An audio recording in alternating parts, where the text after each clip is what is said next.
El paraíso aprendido. Había una vez un país no muy lejano que tenía un rey y una reina. Ambos eran bastante bonachones y vigorosos. La tierra que gobernaban era próspera y fecunda, por lo que cualquier cosa que sembraban producía frutos, pero no de cualquier clase. Como un hecho anecdótico se contaba que una vez la cosecha de zanahorias había sido pero tan generosa, que para llevarlas al mercado, cada una debió ser cargada por 2 hombres. Como los demás reinos, ellos habían establecido normas propias para asegurar su buen funcionamiento, tales como una legislación y por supuesto un método para identificar a sus pobladores. Como a estos reyes les gustaba la innovación, se les ocurrió cambiar las tradicionales tarjetas de identificación y decidieron que todos serían bienvenidos como pobladores hasta los 20 años. Al cumplir esta edad se realizaba una ceremonia pública que confirmaba su permanencia voluntaria en el reino. Solo tenían que atravesar la entrada de la ciudadela danzando y cargando un canasto con el fruto de su cosecha. La entrada estaba demarcada por un enorme arco de fina madera que seguía las siluetas del rey y la reina. Y para esta ocasión se adornaba con flores y frutillas, y aquellos que ya eran parte del reino animaban a los jóvenes con cantos y aplausos. El final del recorrido marcaba la inscripción oficial de cada uno como ciudadano genuino, de lo contrario era expulsado, aunque el tamaño del arco hacía que esto último fuera bastante improbable. Por todo esto, el país era reconocido entre los demás como uno donde reinaba la felicidad, y lo apodaban informalmente el paraíso. Nuestros reyes tuvieron un hijo quien creció siendo muy consentido y caprichoso.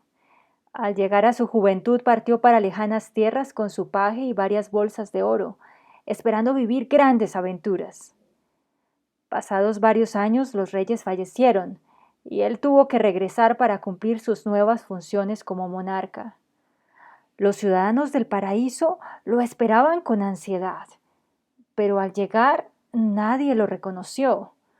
Estaba flaco, ojeroso, con los bolsillos vacíos y sin su paje que no se lo aguantó. Se instaló rápidamente en el trono y decidió hacer una reforma que permitiera volver más productivo el reino. Ofrecer tanta bondad sin esfuerzo es un desperdicio. Esto solo conseguirá que tarde o temprano la gente se vuelva holgazana y malagradecida, decía a su corte real con ánimo taimado. En la experiencia de mi viaje lo vi con mis propios ojos. Muchos son los reinos donde el trabajo es la actividad principal de las gentes, y con todo, nadie tiene a manos llenas el sustento. De hecho, muchos carecen de lo necesario. A pesar de esto, no vi antes pueblos tan sumisos y laboriosos. En cambio aquí, la gente solo trabaja en época de siembra y cosecha, y hasta de eso hacen un festín. El resto del año se entregan al juego y al ocio, no tienen sentido del valor del oro y viven tranquilos como si la vida no fuera una lucha. Además, pensad, el mundo ahí afuera ha evolucionado y hay especialidades que nosotros no conocemos, porque ¿qué letrado quisiera llegar a este reino rezagado? Es hora de poner orden, por lo que decreto un avance estimulante. Cambiar el arco de la entrada por un molde en la plaza principal. Un molde de piedra, hecho a la medida de mi imponente figura. Los presentes se turbaron, se miraron entre sí, se aclararon los ojos, pero no podían ver más que a un esmirriado rey. Algunos valientes de su corte no estuvieron de acuerdo y lo manifestaron, mas el cobarde monarca los mandó sin reparo al calabozo. Los restantes miembros de la corte, atemorizados por las represalias del rey, obedecieron su mandato y establecieron la ley que aplicaría a todos los jóvenes, hombres y mujeres que cumplieran los 20 años. Al promulgarse el edicto, los pobladores que antes no se preocupaban por su imagen y comían benevolentemente de todo lo que la tierra les daba, empezaron a angustiarse. Y al angustiarse, tuvieron hijos angustiados. En cada casa, incluso en la más humilde, había una réplica del escuálido rey, y al cabo de poco tiempo se estableció una especie de ritual diario en la cual los padres señalaban la imagen y les decían gravosamente a sus hijos: no podéis crecer más que el rey, ni ser mucho más fortachones que él. De lo contrario, os echarán de este jardín del Edén.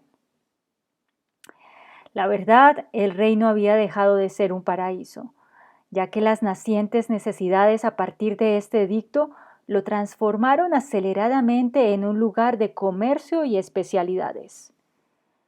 El reino dejó de estar rezagado tecnológicamente, puesto que llegaron expertos de muchos lugares para ejercer sus oficios, como los medirólogos, que garantizaban que ninguno hiciera trampa al acomodarse en el molde. Su arsenal era un maletín con complicadísimos instrumentos capaces de medir el movimiento más minúsculo de aire. Y los empequeñecedores y genetistas, que ayudaban hábilmente a aquellas familias que por cuestión de genes tenían el potencial de tener hijos capaces de pasar en fuerza y figura al rey. Esta era una medida preventiva que muchos acongojados padres adoptaron. Primero se realizaban unos minuciosos exámenes genéticos para hacer una proyección muy certera del peso, tamaño y estatura que el niño tendría a los 20 años. Una vez se comprobaba el riesgo, era remitido a los empequeñecedores. Su labor consistía básicamente en disminuir la apariencia de manera progresiva, pero con estricta regularidad, y para ello aplicaban enfoques psicológicos y físicos. El niño en cuestión debía tomar una dosis de devaluación cada día y con cada comida, la cual tenía que ser muy poco nutritiva. Si el método se aplicaba durante los 5 primeros años, era infalible. Es más, se había probado total eficacia cuando se iniciaba en la etapa de gestación. Asimismo llegaron los ilusionistas, quienes aseguraban tener el poder de velar los ojos de los medirólogos o alterar sus instrumentos mediante el uso de fuerzas sutiles. Y después aparecieron los fajistas, que con mallas hechas de un material rígido e inflexible podían contener los músculos del mismísimo Hércules. Lo más siniestro de todo esto es que también llegaron los recortadores. Era tal el miedo a dejarlo conocido, al destierro, que muchos sometieron a sus hijos a esta dura práctica, que consistía en bajarlos de estatura, quitándoles los pies o un tajo de la cabeza. Ni siquiera se notará, miren, decían los recortadores mientras mostraban fotografías de jóvenes sonrientes que tapaban el desmán con un sombrero o con unos pantalones vaqueros. Todos estos tratamientos no eran baratos, y por supuesto no faltaba el corruptelo que embargaba casas y abundantes cosechas a los atribulados padres. Eso sí, siempre bajo el amparo de la ley. De la venta o usufructo de sus préstamos usureros, estos personajes generaron los medios económicos para iniciar otro negocio: el soborno. Primero al medirólogo, que lucraba a los burocratólogos, que a su vez enriquecían al joven rey para que todos, así contentos, pudieran hacerse los de la vista gorda. En aquellos casos de evidente fraude, y a pesar de la masiva protesta del pueblo, el soberbio mandatario arguía que los instrumentos de medición eran perfectos y dictaba sin pena su fallo, mandando con su chillona voz prescripciones de recetas para ojos a todos sus súbditos, quienes cabizbajos regresaban a su casa. El país se volvió triste, pues los jóvenes habían perdido su fuerza, su vitalidad y su alegría. Muchos iban en sillas de ruedas y otros, por no haberse nutrido lo suficiente, no tenían ganas de nada y quedaron desvalorizados de por vida. Se creían unos buenos para nada. Sin embargo, como en todo reino, también existían leales caballeros, valerosas damas. Una pareja joven y con madurez se negó desde el comienzo a que su hijo pusiera su atención en el decadente molde, liberándolo de cualquier presión que lo obligara a parecerse al rey. Ellos desearon concebir un hijo, y cuando la gracia les fue dada, lo amaron desde que estaba en el vientre. Y cuando nació, lo colmaron sabiamente de palabras azules, caricias rosadas y alimentos sagrados. Le cantaban al son del arpa y le declamaban la naturaleza en bellos poemas. Lo animaban a descubrir por sí mismo la belleza. Le enseñaban a mirar y a observar en todo la magnificencia. Todos los días sin falta se enmelocotaban los dedos con el dulce néctar de la vida.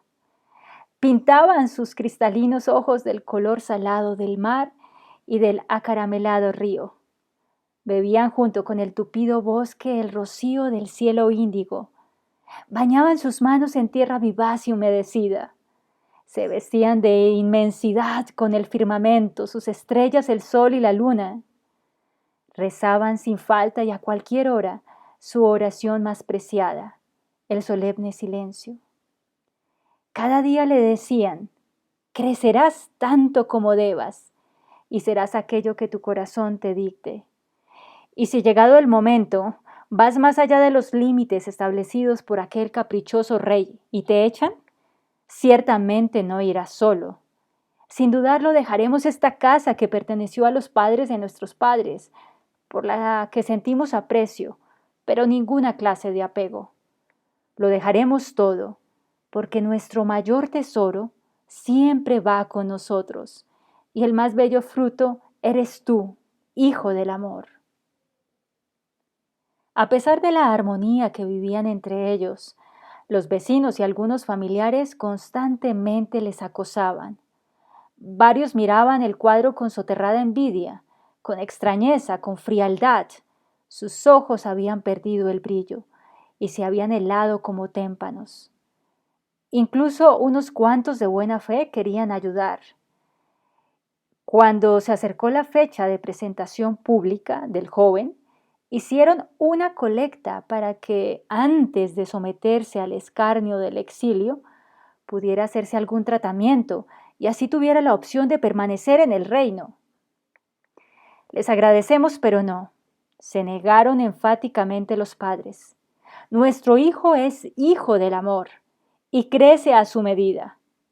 Ni la petulancia de un rey, ni el miedo que ahora es una sombra en sus mentes, podrá cambiar el curso de una decisión hace tiempo tomada. Esto llegó a oídos del monarca, que se llenó de impaciencia y no veía el momento de que aquel joven tuviera que probarse en su molde. Quería con su propia chillona voz echarlo fuera del reino. Hacía mucho tiempo que no se daba ese lujo. Y el día llegó. Sus padres, sabiendo lo que sucedería, recogieron en un par de sacos de tela aquello que les fuera útil y algunas cosas por las que sentían cariño. Todo lo empacaron cuidadosamente. Se pusieron su mejor vestido y sacaron de su corazón la más radiante sonrisa. Esto infundió en el joven una fuerza especial. Como era un caso extraordinario, la plaza estaba a reventar. La gente hacía sus apuestas, unos contra otros se apretujaban. Los ladrones, que eran muchos, hicieron su botín. Porque hay que decirlo, cuando la gente se siente buena para nada, roba. El joven hizo una venia al rey y subió hasta el afrentoso molde. Sus padres estaban esperándolo, mientras escuchaban las voces de la turba enfurecida que les chillaban. ¡Malos padres! Por vuestra soberbia vuestro hijo será un desterrado y se lo comerán las bestias del monte. ¡Malos padres! Ellos no perdieron ni por un momento su sonrisa, y sus ojos hacían gala de la paz que anidaba en sus almas.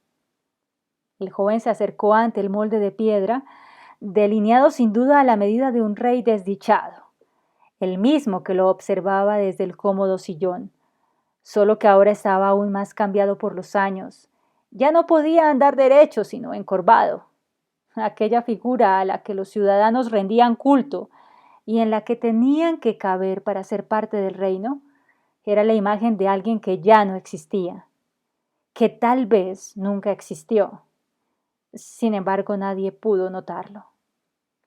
Ante la mirada inquisidora del escribiente, el joven fue cuestionado secamente. ¿Cómo te llamas? Me llamo David, hijo del amor. ¿Cómo se llaman tus padres? Emma y Rafael, señores de sus corazones, guardianes de mi luz. Tienes 20 años y hablas como un crío. ¡Ja! Eres muy ingenuo. Aún no sabes lo que te espera. Ponte derecho. Te tomaré unas medidas preliminares. Es apenas una formalidad porque claramente veo que no eres de este reino y hoy mismo serás exiliado. El meteorólogo que estaba allí concordó. Lo midió con raros instrumentos haciendo 1000 aspavientos para darse importancia y luego dijo, muchacho, como lo presentía, no podrás caber. Sin embargo, si quieres hacer la prueba, inténtalo tú mismo. Ciertamente David era espigado y tenía garbo, era rozagante y su melena negra, crespa y abundante, lo hacía ver aún mucho más alto. Su dentadura era blanca como la nieve y tenía un cuerpo virtuoso. Siempre trabajó en el campo, en la herrería y en el arte circense. Además tenía gusto por el buen comer y disfrutaba inventando los más deliciosos platos. La multitud se arremolinaba. Todos querían ver. ¡Silencio!, demandó el presentador. El pueblo calló. Empezaron a sonar los tambores, pues los guardias en la puerta principal del reino estaban sobre aviso. David se paró frente al molde e indiscutiblemente lo sobrepasaba por mucho en estatura y tamaño. El muchacho observó con curiosidad aquella mole frente a él. Examinó con detalle sus curvaturas y hendiduras, la palpó por dentro y por fuera, y vio su color grisáceo, matizado por una especie de arenilla brillante. Sintió su fuerza y tibieza. Ella era perfecta, y sin embargo la utilizaban para un desatino. Abajo la multitud no se contuvo más y empezó a gritar.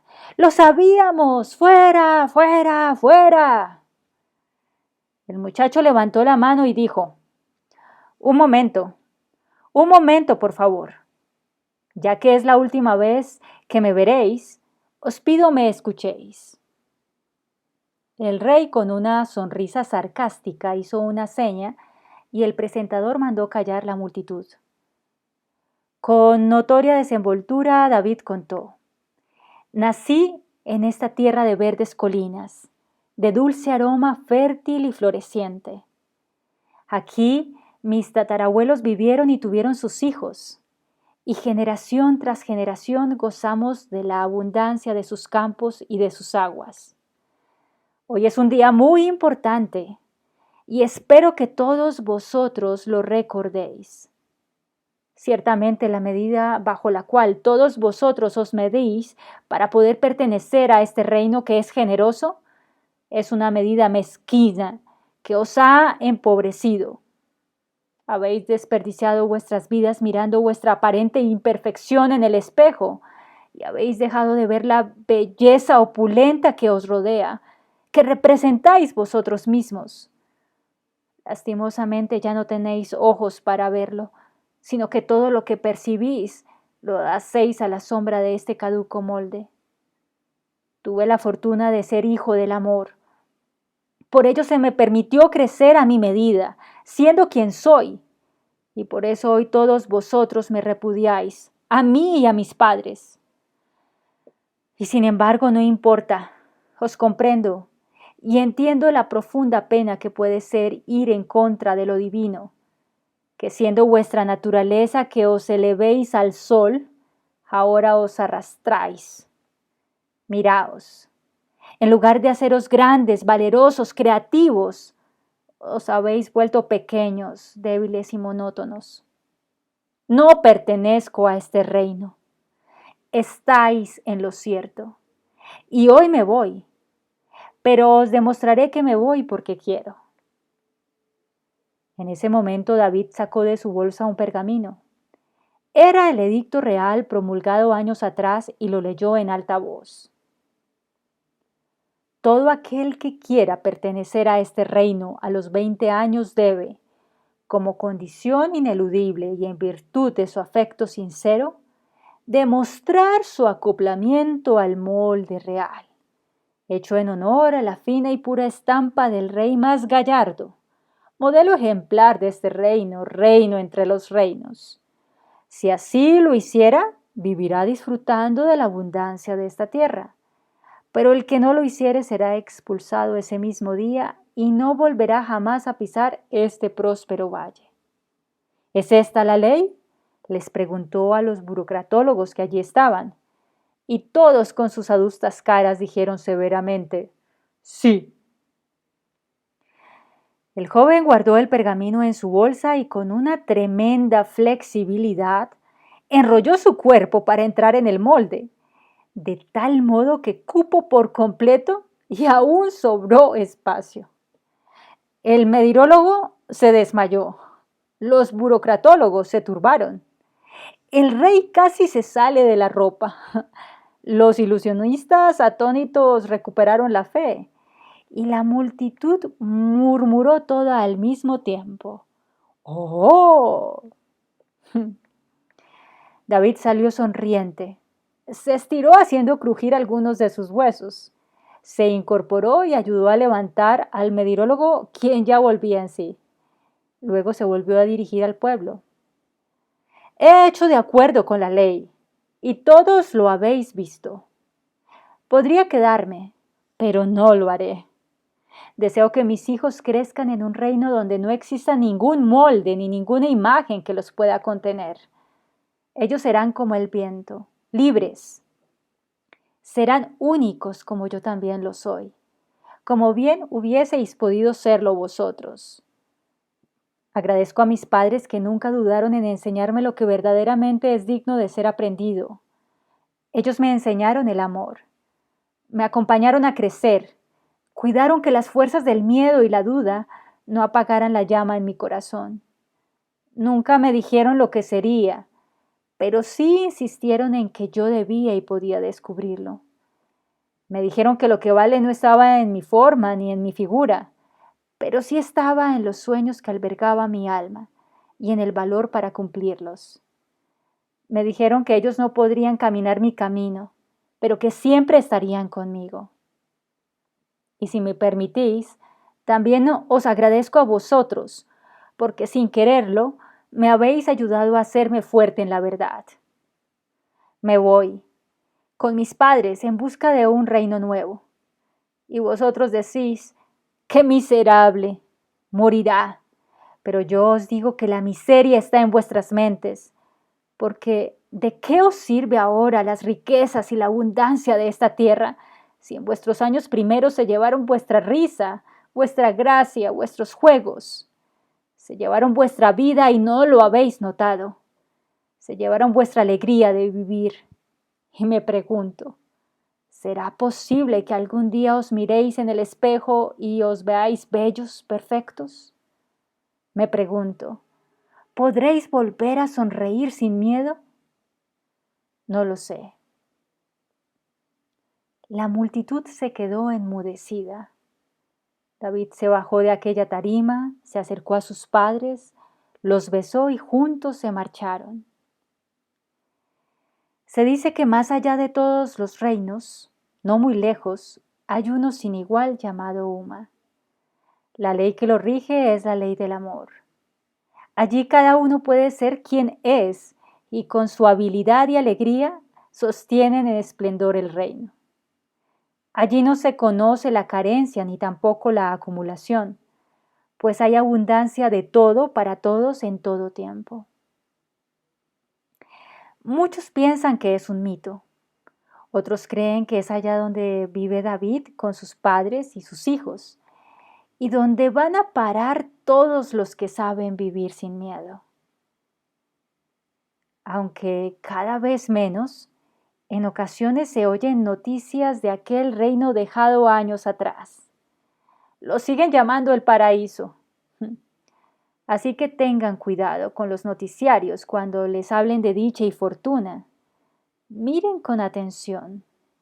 Por lo general sus ojos no sonríen. Mienten.